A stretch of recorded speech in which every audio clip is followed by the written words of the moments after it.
তা গোমরা ছাড়া আর কি হবে। ঠিক আছে। 34 উপরে তাহুদদের বর্ণনা করা হয়েছে, অতঃপর রাসূল সাল্লাল্লাহু আলাইহি সাল্লামকে সান্ত্বনা প্রদান করা হচ্ছে যে এই কাফেরদের পথভ্রষ্টতা এবং অবাধ্যতায় আপনি চিন্তিত হবেন না। দেখছো কথা কি বলছে? উপরে তাহুদের বর্ণনা করা হয়েছে যে অতঃপর রাসূল সাল্লাল্লাহু আলাইহি সাল্লামকে বলা হয়েছে, মানে এই বলে সান্ত্বনা প্রদান করা হয়েছে যে এই কাফেরদের পথ ভ্রষ্টতায় এবং অবাধ্যতায় আপনি চিন্তিত হবেন না। এদের ঈমান আনা না করা কোনো অভিনব ব্যাপার নয়। এভাবে ঈমান আনবে না বলে এক শ্রেণীর লোক সম্বন্ধে আদিকাল হতে আপনার প্রভুর কথা প্রমাণিত রয়েছে। তবে আর আপনি ভাবাতুর কেন হবে, মানে নবী করিম সাল্লাল্লাহু আলাইহি ওয়াসাল্লাম অনেক চিন্তা করতেন, তো সেই ক্ষেত্রে বলা হয়েছে যে কখনো ভাববে না। হ্যাঁ, ওনাদের মানে ওরা কাফিরই থাকবে, কাফিরই থাকবে। তো সেই ক্ষেত্রে নবী করিম সাল্লাল্লাহু আলাইহি ওয়াসাল্লামকে চিন্তা করতে বারণ করা হয়েছে এই আয়াতগুলো নাযিল করে। এটার ব্যাখ্যাও তাদের কাছে আসেনি। এভাবে এদের পূর্ববর্তী লোকেরাও মিথ্যারোপ করেছিল। সুতরাং দেখুন জালিমদের পরিণাম কি ভয়াবহ হয়েছে। আর তাদের একদল এই কোরআন বিশ্বাস করে আর অন্য দল বিশ্বাস করে না। আপনার রব বিপর্যয়কারীদের ব্যাপারে জানেন। আপনার প্রতি মিথ্যা আরোপ করলে আপনি বলুন আমার কর্ম আমার, তোমার কর্ম তোমাদের, মানে তোমাদের কর্ম, মানে আমার কর্ম আমার, তোমাদের কর্ম তোমাদের। আমার কর্মে তোমরা দায়ী নও, তোমাদের কর্মে আমি দায়ী নই। আর এমন অনেক আছে যারা আপনার প্রতি কান রাখে, তারা না বুঝলেও কি আপনি বধিরকে শ্রবণ করাবেন।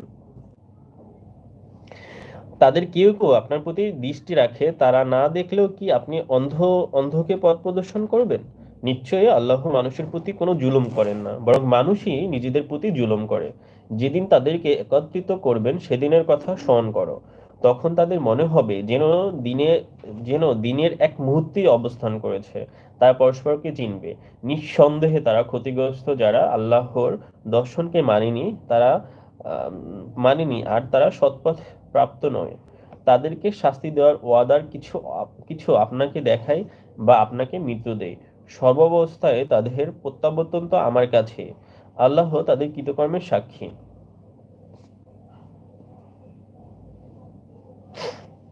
আর প্রত্যেক জাতির জন্য একজন রাসূল ছিল, মানে যত জাতি আসছে সবার জন্য কি একজন করে রাসূল ছিল, তাই না? অনন্তর যখন তাদের নিকট সেই রাসূল আসেন তখন তাদের ন্যায়সঙ্গত নিষ্পত্তি হয়। তারা অত্যাচারিত হয় না। আর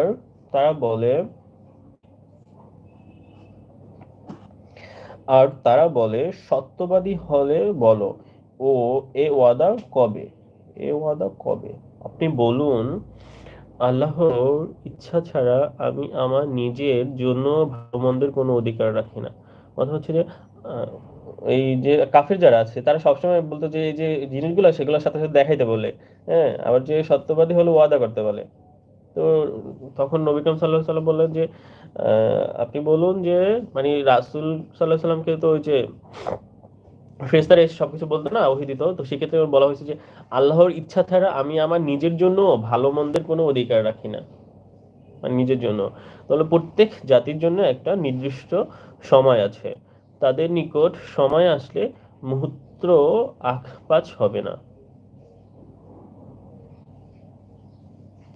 আপনি তাদের বলুন তোমরা কি ভেবে দেখেছো তার শাস্তি রাতে বা দিনে আসলে তখন কি অপরাধীরা কামনা করবে।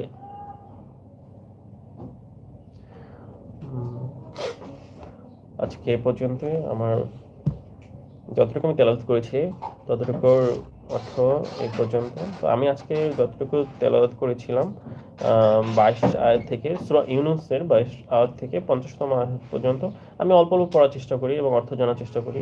এটা আমার নিজস্ব ভালো লাগে। আমার অর্থ করতে খুবই ভালো লাগে।